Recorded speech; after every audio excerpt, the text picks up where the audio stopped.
Welcome back. If you're going through menopause or perimenopause, you know that you get hot flashes and you get weight gain and all that moodiness and all that stuff that comes along with it. But what if I told you that maybe your body no longer has to feel like a furnace, that you could lose that weight and be happy once again, all without taking hormone replacements?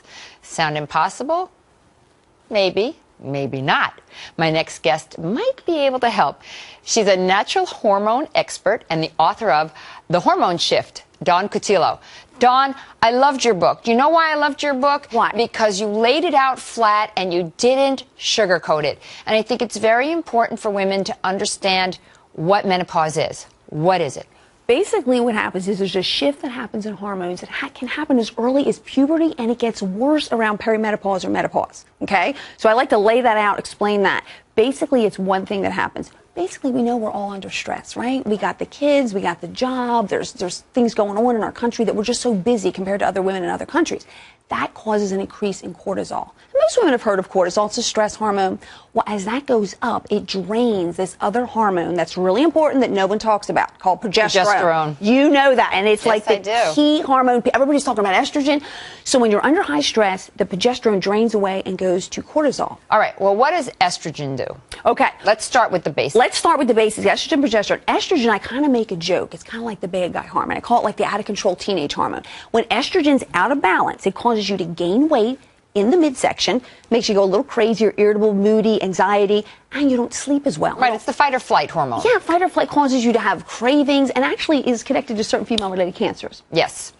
And progesterone. Progesterone I kind of dub as the good guy hormone that no one's talking about. Progesterone is a fat burner, it's a diuretic, it soothes the mood, it helps relaxes you sleep. It gives you great sex, it does all kinds of fabulous stuff. Yeah, and it's the parent. It's the parent. So when the parent goes away, the kids, which are estrogen, play. Right. So I don't want to say estrogen's bad. I'm saying when you leave a teenager alone. I think what you're saying in your book is you need a balance. And what I don't understand is why everybody went to estrogen replacement therapy, when in actuality it's not about estrogen usually. It's about the draining away of the progesterone. Because progesterone can actually, correct me if I'm saying this wrong, but the idea is that the progesterone actually starts to become your fight or flight hormone if there's not enough fight or flight hormone. Correct. And we're all under stress. So what happens, there's a little truth to that, because once progesterone gets so low, now you're around menopause, right? Estrogen then starts to go down. So yes, your estrogen is going down. Then you have fun new symptoms. Low libido, vaginal dryness, thinning bones. So that's where they jump in and give you estrogen, but they skip 2 steps. We got to fix the cortisol first. We got to fix the progesterone, because if you fix those, the body will make its own estrogen, and it's safer that way. Okay, so now you have this issue. The estrogen's going down, the progesterone's going down even more. Correct. You're out of balance. A lot of women ask me what I think of bioidentical hormones. Yes, no, maybe. I mean, it certainly sounds better than anything synthetic. Sure. And here's the thing. I think it's a great thing. It's the model that's a little bit flawed. They'll test you and they'll say, well, you're low in estrogen, testosterone, and progesterone, and they'll give you all those 3. And you say, that sounds good. I need them. I'm low in them. But they never do anything for your cortisol. So the progesterone that you need gets drained away right away to the cortisol, and then it pushes up your estrogen and testosterone even more. So women say, okay, my hot flashes stopped, my libido came back, but now I've gained weight, so I don't want to have sex anyway. And now I'm bloated, and, So what's the solution? This sounds awful. Well, there's something, that's what I'm saying. It's just a little bit off. We just have to tweak it and shift the hormones back. So I have a kind of a 3-prong solution that probably you've read in the book. Yes. Is basically we want to get progesterone levels up. Up, right. And you can do that through a natural progesterone cream. But you want to look for a cream that says put it on thin-skinned areas, not one that says fatty areas and rotate. Okay. Because that's not going to leave Not going to get in there. Okay. Yeah, you could use too much. So that's the first thing. And that's not hard to find.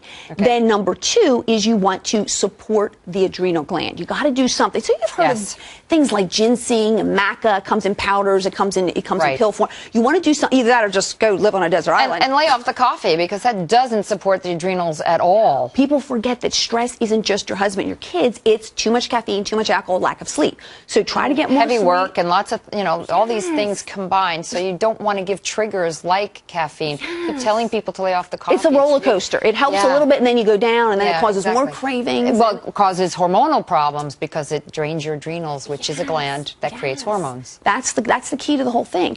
So basically, once you do that, and once you support the adrenal gland, the progesterone can work the way it should. If you just pour progesterone in your bucket, the bucket has a hole. Hole in the bottom. So that's how I differ from bioidentical. So I'm like, leave the estrogen, testosterone, do the progesterone, and then support the adrenal gland. Okay, so here's the thing. It's really hard for people to hear this on a television show in a 5-minute segment, and we talk really fast, and they don't have any basis for this. So the hormone shift, it's all in the book. It's all written out. It's very easy to understand.